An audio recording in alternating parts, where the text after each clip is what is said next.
শাসন ব্যবস্থা তো আমরা দেখেছি, যেই লাউ সেই কদু, মোটামুটি এরকমই যখন ছিল, এরকম কনসেপ্ট থেকে আমাদের ঘোষণাপত্রে, এখন বক্তব্য যদি অনেকে কষ্ট পান বলার কিছু নাই, কিন্তু বাস্তবতার এইটা আমাদের যে কমিটমেন্ট, আমাদের ঘোষণাপত্রে আমরা পরিষ্কারভাবেই বলেছিলাম যে আমরা একটা নতুন রাজনীতি আমরা এখানে চাই। প্রধান এবং সরকার প্রধান থাকবে না, একই ব্যক্তি দুইবারের বেশি প্রধানমন্ত্রী থাকবে না। রাষ্ট্রের মৌলিক সংস্কার, সেটার জন্য এই সরকারকে জাতীয় সরকারের রূপ দিতে হবে।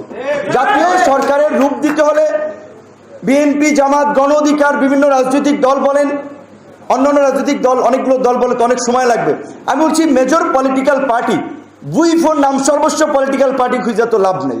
যেগুলোকে মেজর মনে করা হয়, যে যাদের অ্যাক্টিভিটিস আছে, যাদের ফাংশন আছে, যাদের গণতান্ত্রিক আন্দোলন সংগ্রামে ভূমিকা আছে, তাদের থেকে প্রতিনিধি নিয়ে, এটা 21 আছে, এটাকে 31 করা যেতে পারে আরো 10 জন নিয়ে, এটাকে জাতীয় সরকারের রূপ দিলে তাহলে যদি স্টেবল হয়। নাহলে এই যে রাজনৈতিক দলের সাথে এই যে প্রতিনিধিত্বশীল আপনার অংশের সাথে যে সরকারের একটা সংশয় তৈরি হচ্ছে, এটা কিন্তু সরকারের জন্য ভালো না।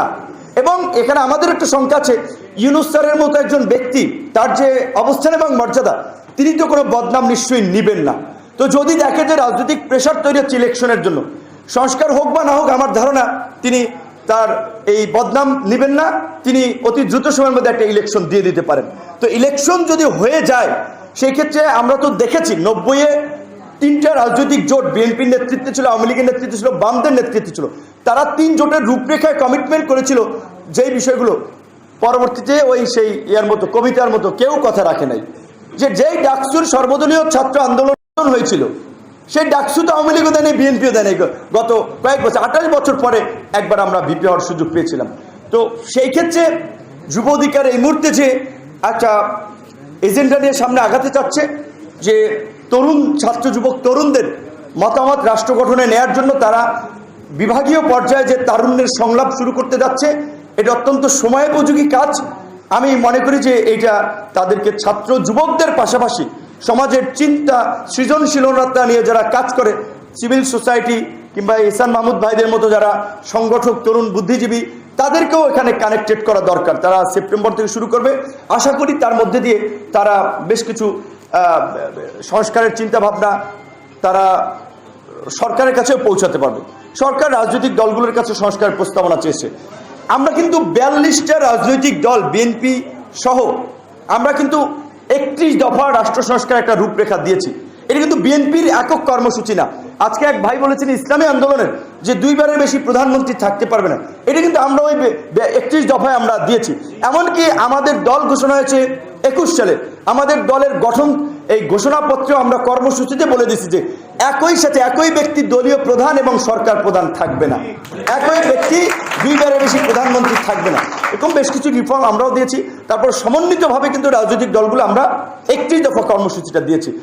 এখন এই যে বেকারত্ব এবং কর্মসংস্থানের ক্ষেত্রে আমাদের অনেক দিনের যে কনসার্ন, যে আমাদের মোটামুটি এরকমই যখন ছিল, এরকম কনসেপ্ট থেকে আমাদের ঘোষণাপত্রে, এখন বক্তব্য যদি অনেকে কষ্ট পান বলার কিছু নাই, কিন্তু বাস্তবতার এইটা আমাদের রকমের মনে হচ্ছিল যে দ্রুত এখান থেকে দৌড় দেই।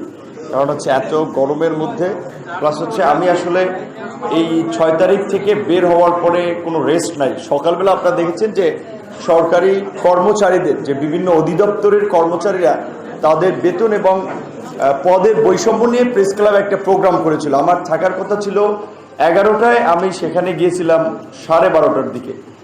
তো সেই একটা বক্তব্য নিয়ে বেশ প্রতিক্রিয়া হচ্ছে, সেই জন্য আমি তাদের উদ্দেশ্যে একটু আজকের এই যুব অধিকার পরিষদের প্রতিষ্ঠা বার্ষিকীর প্রোগ্রামে যাওয়ার আগে 2টা কথা বলতে চাই।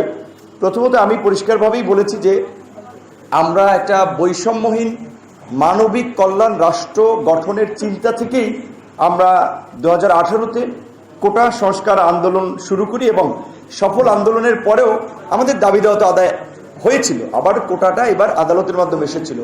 আমরা 2021 সালে যখন আমরা মনে করেছি যে রাষ্ট্রের প্রতিটা সেক্টরে এরকম কোটা কিংবা চাকরির মতো অনেক বৈষম্য, অনিয়ম আছে, যেখানে মানুষ অবিচার এবং অন্যায়ের শিকার হচ্ছে, সেটার একটা পরিবর্তন দরকার।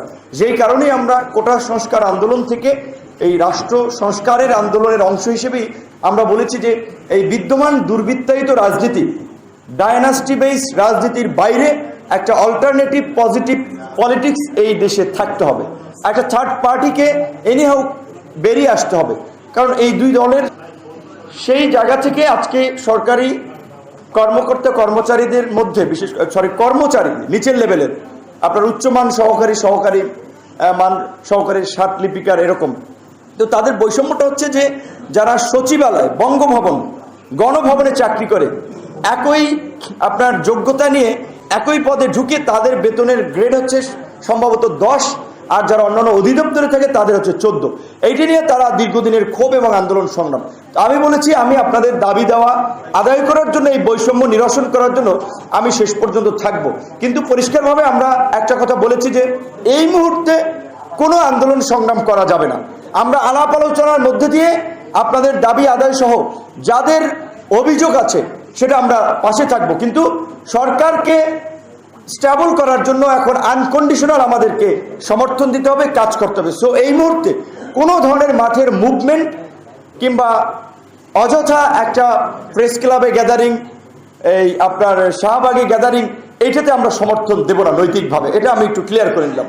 তো আজকের প্রসঙ্গে যেটা আমরা বলতে চাই যে যুব অধিকার পরিষদের প্রতিষ্ঠা বার্ষিকী উপলক্ষে যেহেতু দেশের পূর্বাঞ্চলের রাজ্যগুলো সহ জেলাগুলো সহ অনেক জায়গায় বন্যায় প্রায় 1.5 কোটি মানুষ দুর্ভোগের শিকার, ইতিমধ্যেই গণ অধিকার পরিষদ এবং অঙ্গ সংগঠনের নেতৃবৃন্দ টিম আকারে সারা জেলায় কাজ করছে। এখন যেহেতু পানি কিংবা যোগাযোগ না থাকার ফলে আবার পরিচিত মুখ না গেলে মিডিয়ায় সেটা কাভার দেয় না, যে কারণে হয়তো তাদের কার্যক্রমগুলো পত্রপত্রিকা বা মিডিয়াতে আসছে না, বাট তারা ব্যাপক পরিসরে কাজ করছে।